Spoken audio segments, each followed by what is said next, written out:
Bien, ya está conectado el doctor Miguel Ángel López. Buenos días, doctor. Doctor es especialista en nutrición forestal, profesor investigador del Colegio de Posgraduados de Chapingo y, bueno, tiene amplia experiencia en lo que es el análisis foliar de plantaciones forestales y en diferentes especies también de bosque nativo. Entonces, le agradezco su participación, doctor, y bueno, le cedo el micrófono. Agradecer al maestro Lira su amable invitación a participar en este ciclo de conferencias y bueno, a todos los que nos favorecen con su presencia, aunque sea virtual, aquí en este foro. Muchas gracias. Es para mí un placer, ¿verdad?, poder presentar un poco de lo que hacemos aquí en el Posgrado en Ciencias Forestales del Colegio de Posgraduados. Una de las actividades que hemos estado haciendo en el Colegio de Posgraduados desde hace ya varias décadas es diagnóstico nutrimental y manejo nutrimental no solo de plantaciones forestales, de bosques también, naturales, diferentes sistemas. De tal manera que lo que les voy a presentar en esta ocasión lleva por título Análisis foliar como herramienta para el manejo nutrimental de plantaciones forestales comerciales. Y esto de análisis foliar viene a colación porque me parece que todos los plantadores forestales tienen programas de fertilización. Es difícil, a veces inconcebible, no realizar algún tipo de manejo nutrimental de las plantaciones, puesto que eso pondría en riesgo la productividad de nuestras plantaciones. Por lo general, los plantadores forestales tienen un programa de plantaciones forestales, de manejo nutrimental, perdón, de fertilización de las plantaciones.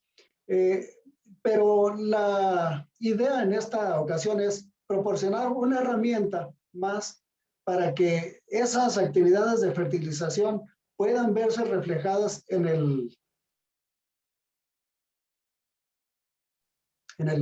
mayor crecimiento, una mayor productividad de las plantaciones forestales. Debo decirles que muchas veces hacemos actividades de fertilización y esto redunda o puede redundar en algunos casos en disminución del crecimiento porque estamos aplicando nutrimentos que la planta no requiere, que están presentes en el suelo y que no son requeridos, sino que hay otros nutrimentos que son requeridos y que no estamos aplicando, y entonces eso genera desbalances nutrimentales en el interior de las plantas. Como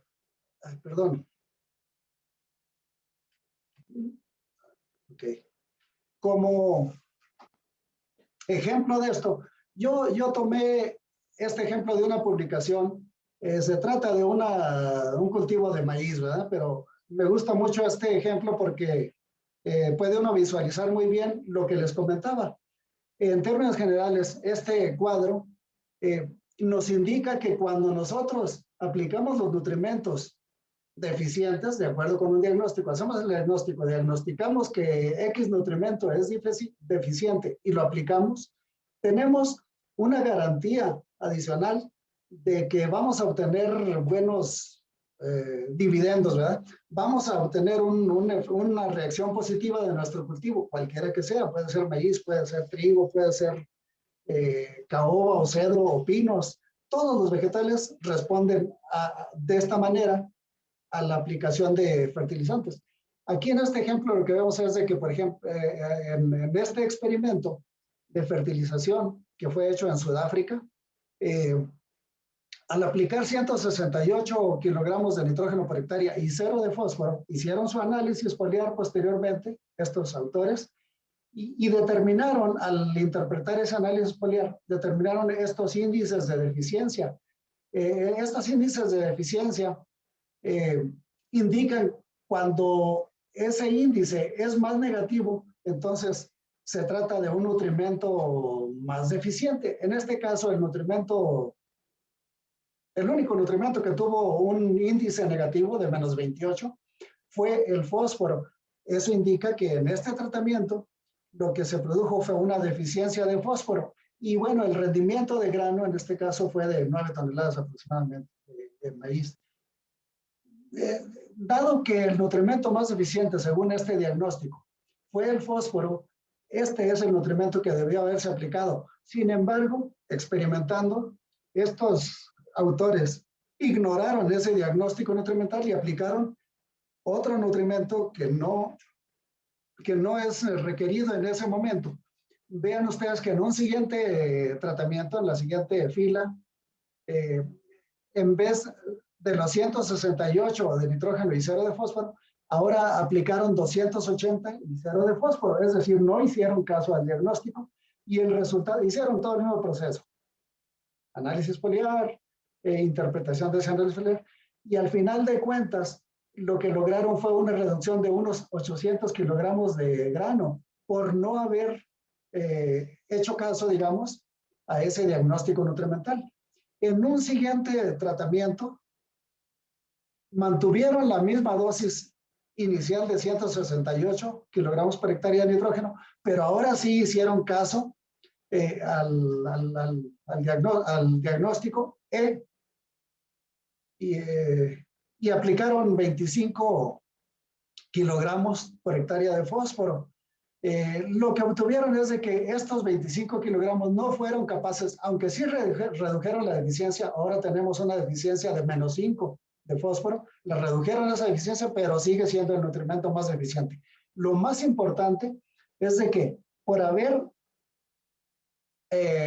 considerado ese diagnóstico nutrimental inicial y aplicado fósforo, obtuvieron un incremento en el rendimiento de 3 toneladas, fíjense, con solamente 25 kilogramos de fósforo, por ser ese el nutrimento más eficiente, obtuvieron un incremento de 3 toneladas aproximadamente con respecto al primero, de 9 a 12.122 kilogramos de grano, ¿verdad?, por hectárea.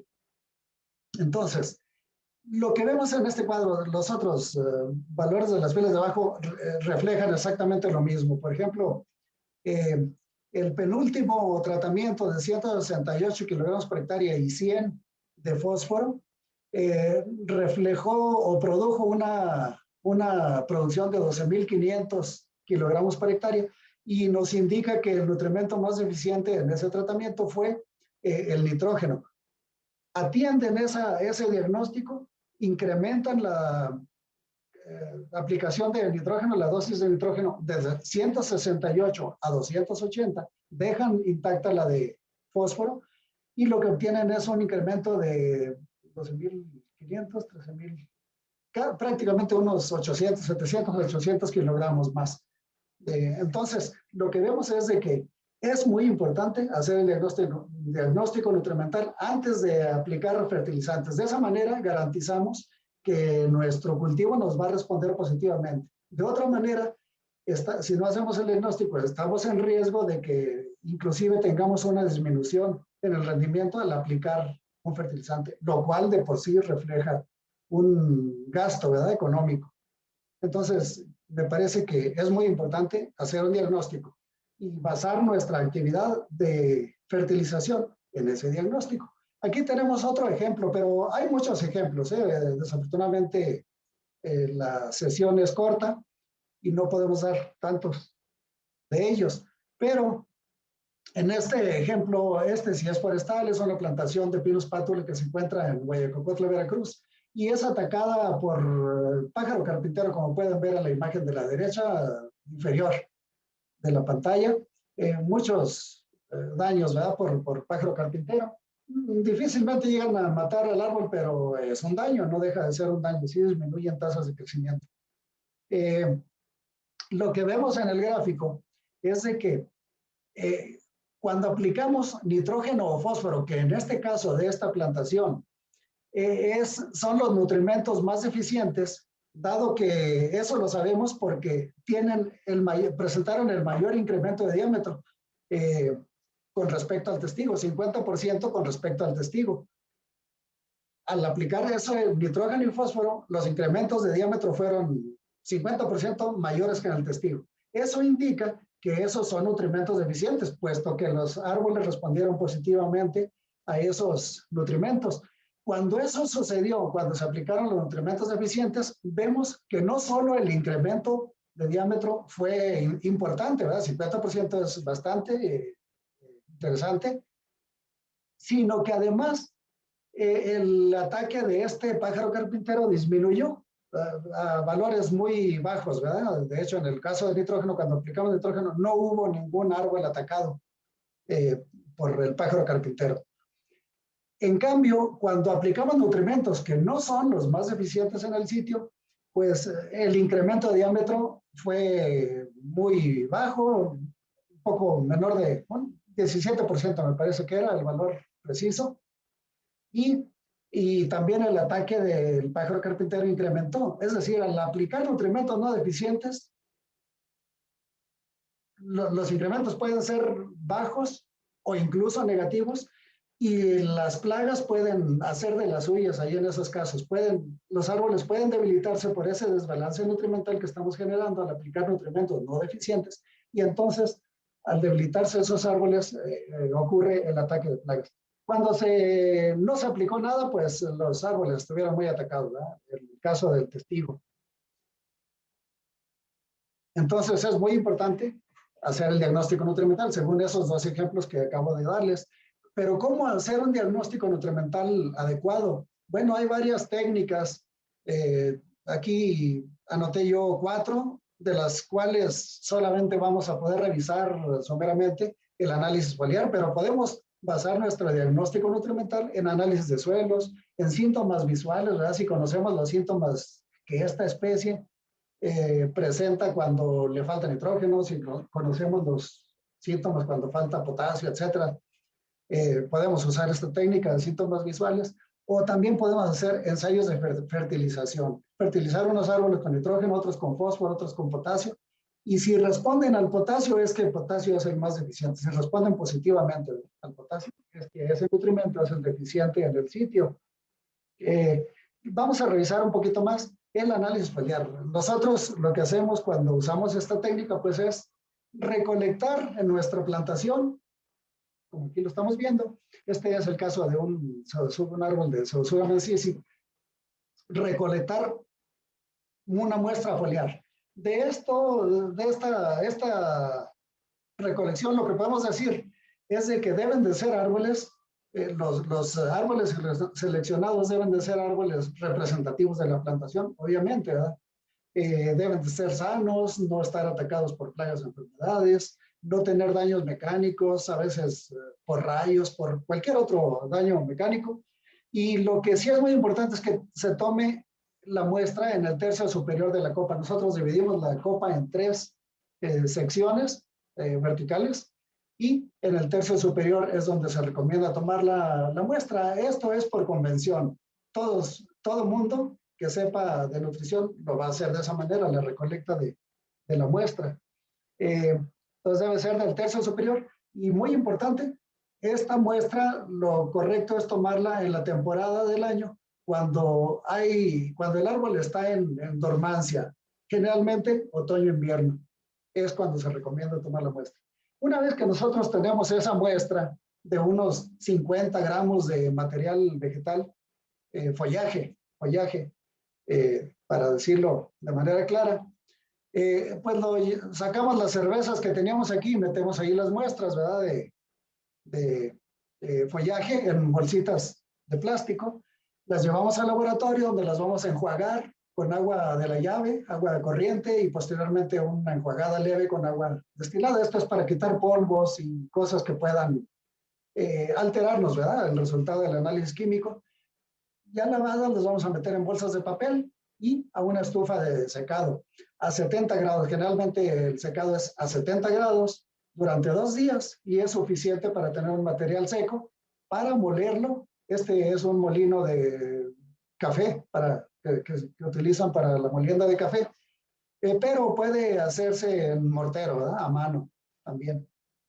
Y una vez molido nuestra muestra o nuestras muestras, entonces las llevamos al laboratorio. Solamente basta decirles qué nutrimentos nos deben de analizar o nos interesa analizar. Cuando tenemos restricciones económicas, muchas veces analizamos NPK o a veces los macronutrientes primarios, nitrógeno, fósforo, potasio, calcio y magnesio. Pero si no hay tantas limitaciones, es conveniente mandar a analizar macronutrientes y micronutrientes para hacer un análisis más certero, ¿verdad? Un diagnóstico más certero. Sí se está escuchando, perdón. Audible. Todo en orden, doctor. ¿Se escucha? Ok, correcto, muchas gracias. El laboratorio, en pocos días, cuando es eficiente ese laboratorio, nos va a reportar una cosa como esta. Generalmente lo hacen ahora en Excel y nos reportan simplemente. En el caso de este ejemplo, nosotros mandamos muestras provenientes de 7 tratamientos, ¿verdad? De lo que sea, que hayan sido, no vamos a hablar de eso, de qué eran los tratamientos, pero tratamiento 1, tratamiento hasta el tratamiento 7, y simplemente el laboratorio nos reporta concentraciones de todos los nutrimentos que nosotros le pedimos, que pueden ser en partes por millón, pueden venir reportados los datos en partes por millón o en cualquier otra unidad de concentración. El nitrógeno muchas veces lo reportan en %, o pueden reportarlo en gramos por kilogramo, pero son convertibles de una unidad a otra. Entonces, simplemente esto es lo que vamos a tener. En este caso, por ejemplo, de potasio, pues para el tratamiento 1 encontraron en el laboratorio 4.077 partes por millón de potasio, en el tratamiento 7, 3.127, un poco más bajo, etcétera. Es algo así de simple lo que nos van a reportar los laboratorios. Lo interesante es, una vez que tenemos nosotros el reporte de laboratorio, tenemos que hacer algo. Bueno, hay varias técnicas para interpretar, ¿verdad? Interpretar esos análisis foliares. Eso nos toca a nosotros como nutriólogos o forestales, ¿verdad? Encargados de ese programa de fertilización. Hay una técnica que es de las más usadas o las más comúnmente usadas, se llama concentraciones críticas de deficiencia, el uso de concentraciones críticas. Pero hay otras técnicas como análisis de vectores, el DRIS, Sistema Integrado de Diagnóstico, y hay otras técnicas más, muchas más que usan los agrónomos, ¿verdad? También muchas de esas se pueden usar en sistemas forestales, en plantaciones. Nos vamos a centrar un poquito más en la de concentraciones críticas. Concentraciones críticas de nutrimentos viene siendo algo así como cuando vamos al médico con algún problema de salud y le comentamos cuáles son los síntomas, etcétera, y el médico como que no da con bola muy bien, no puede relacionar lo que nosotros les decimos, los síntomas, con alguna enfermedad en particular. Entonces, pues cuando eso sucede, él nos manda a hacer un análisis de sangre, ¿no? Y ya vamos al laboratorio, el laboratorio reporta algo parecido a lo que al cuadro que vimos anteriormente, que es, Miguel Ángel López, su sangre tiene tal concentración de colesterol, tal concentración de triglicéridos, tal concentración de hemoglobina, tal concentración de glóbulos blancos, etcétera. Muchos variables, ¿verdad? Evalúa ese laboratorio y ya vamos con el médico. Y el médico ya conoce las concentraciones críticas de cada una de esas variables. El médico ya sabe cuál es la concentración máxima que debo tener yo de colesterol o de triglicéridos o de glóbulos blancos, cuál es el rango adecuado, ¿verdad? La concentración crítica. Eso ya lo sabe el médico porque ya muchos investigadores lo hicieron en muchas partes del mundo desde hace bastante tiempo. Ya se conoce muy bien. De tal manera que dice, pues Miguel Ángel López tiene no sé, 100 miligramos por decilitro de glucosa, está perfecto, eso es lo que debe tener un ser humano, ¿verdad? Entonces, algo tan simple así es el uso de concentraciones críticas. En el caso de concentraciones críticas nutrimentales para árboles, pues lo único que necesitamos es de que existan esas, que algún investigador haya desarrollado esas concentraciones críticas. Existen concentraciones críticas publicadas para muchas especies, para eucaliptos, para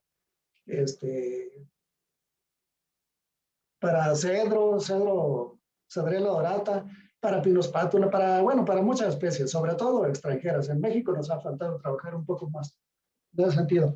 Pero las concentraciones críticas es eso. ¿Cuánto nitrógeno debe de tener pinospátula, ¿verdad? En su follaje? ¿Cuánto fósforo? ¿Cuánto potasio en su follaje? ¿Qué concentración de nitrógeno, de fósforo, de macros y micros debe tener en su follaje? Para cedro o cedrela dorata son otras diferentes. Cada especie tiene sus propias concentraciones críticas, ¿no?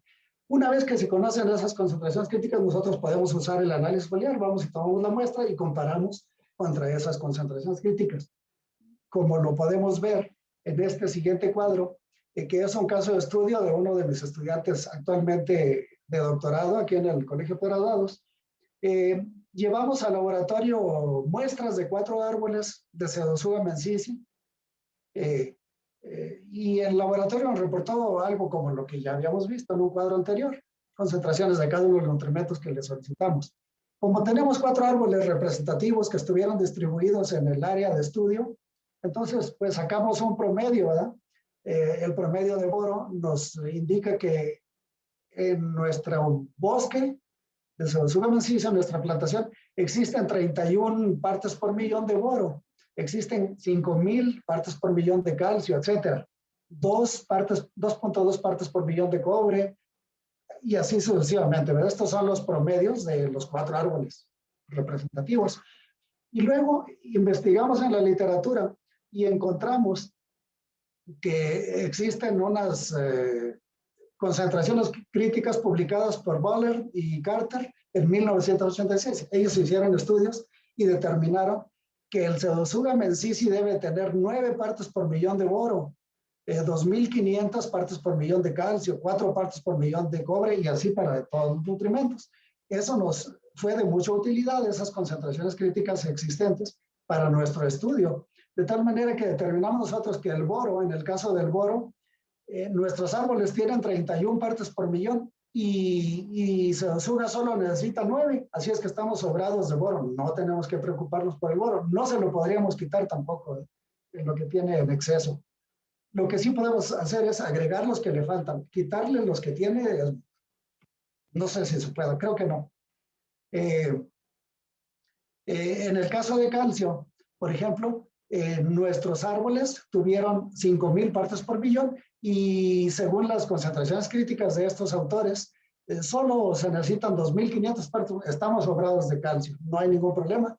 En el caso de cobre, por el contrario, nuestros árboles tuvieron 2.2 partes por millón, pero deberían de tener 4. Aquí tenemos un problema, hay deficiencia de cobre. Eso significa que nosotros en nuestro programa de fertilización debemos incluir el cobre, tenemos que agregarle cobre ahí para incrementar la concentración de cobre en el follaje de los árboles y de esa manera podemos garantizar con mayor probabilidad de éxito pues de que nuestros árboles van a responder positivamente. Los nutrimentos que encontramos deficientes en este caso fueron cobre, potasio muy deficiente porque encontramos que los árboles tienen 2.174 cuando deberían de tener 8.000. Estaba muy bajo el potasio ahí en ese sitio. Y también encontramos deficiencia de magnesio y de fósforo. Eso es el diagnóstico, así de sencillo.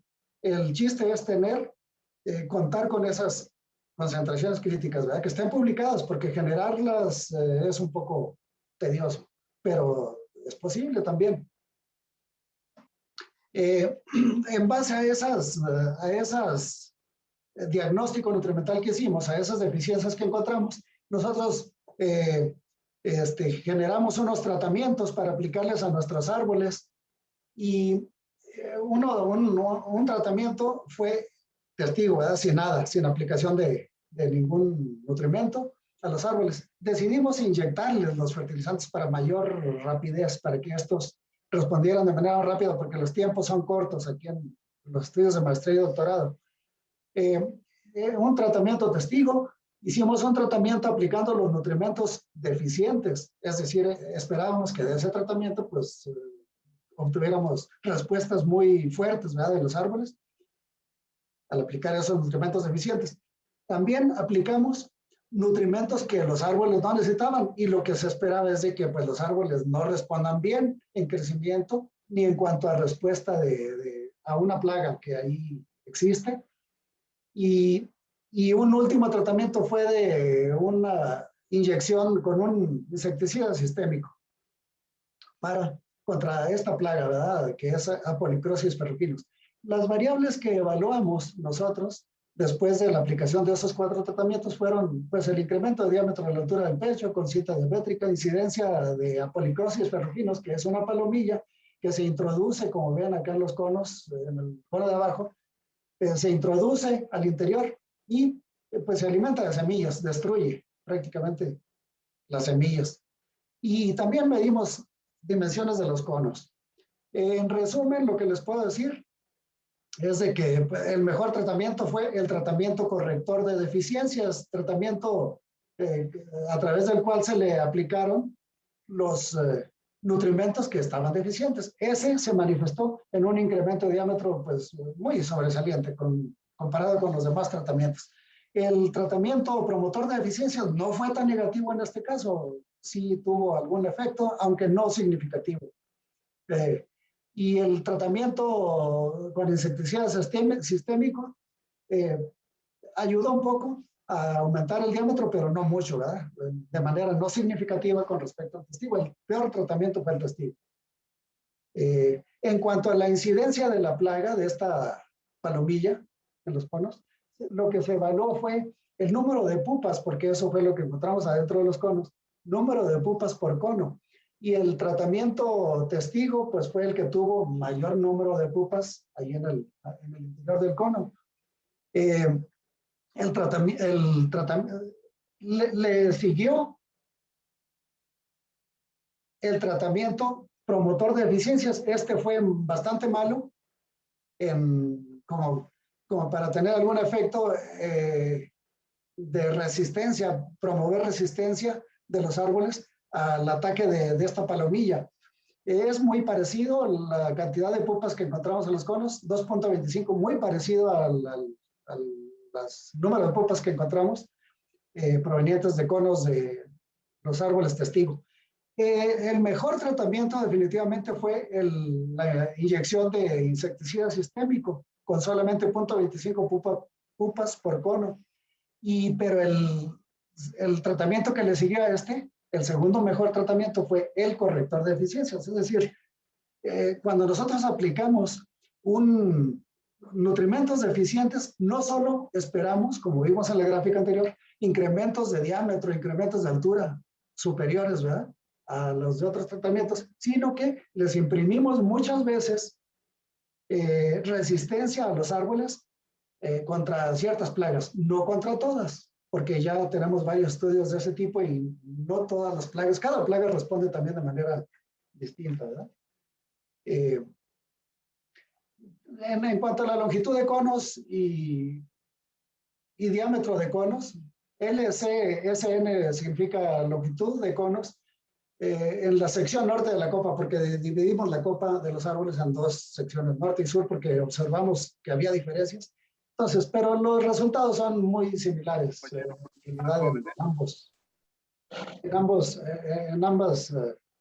las tendencias, las respuestas a los tratamientos son similares.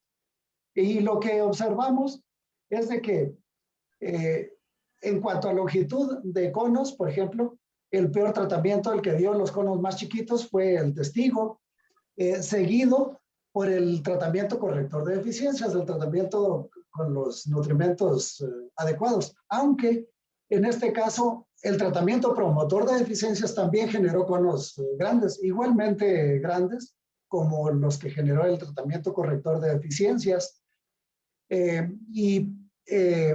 Valores intermedios de los conos fueron promovidos por el insecticida sistémico. De tal manera que lo que vemos es de que en cuanto a longitud de conos también el tratamiento corrector de deficiencias es bueno, aunque aquí también lo que encontramos es de que el promotor de deficiencias no disminuyó como se esperaba el tamaño de conos. Esto es algo interesante también que lo podríamos discutir en otra sesión o de otra manera. Como conclusiones de este estudio de caso, podemos decir que el tratamiento que más influye positivamente en el crecimiento del árbol es el tratamiento corrector de deficiencias. Es decir, hay que hacer diagnóstico y vamos a tener mayores tasas de crecimiento, que es lo que siempre buscamos. El mejor tratamiento para controlar la plaga de Apolicrosis ferruginos, que era un objetivo en este estudio, es el tratamiento con insecticida sistémico, seguido por el tratamiento corrector de deficiencias, por el tratamiento con los fertilizantes deficientes. Es decir, estos fertilizantes deficientes funcionan un poco, pueden funcionar hasta cierto punto para sustituir insecticidas en el bosque, aplicación de pesticidas, ¿verdad? Que son contaminantes, etcétera. Otra conclusión que podríamos sacar es de que el tratamiento que mejor promueve el crecimiento de los conos es el promotor de deficiencias, junto con el, no seguido, sino más bien yo diría junto con el TCD, porque tuvieron el mismo valor, valores similares, seguido por el tratamiento corrector de deficiencias. Fertilización, esa promueve el crecimiento de los conos.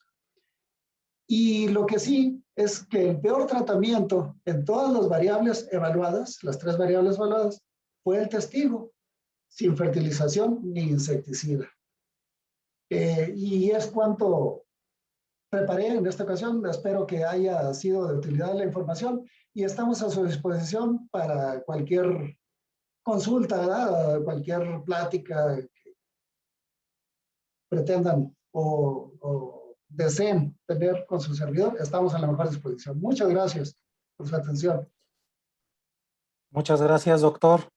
Una plática muy interesante sobre el efecto de fertilización y las técnicas de diagnóstico nutrimental vía análisis foliar. Y bueno, más interesante aún los efectos que tienen el control de plagas, que se liga precisamente con nuestra próxima ponencia, que es del doctor Tulio Méndez Montiel de la Universidad de Chapingo. Si tienen todavía alguna duda sobre la ponencia del doctor Miguel Ángel López, por favor, coméntela en el chat y se las haremos llegar al doctor Miguel y que nos haga favor de contestarlas.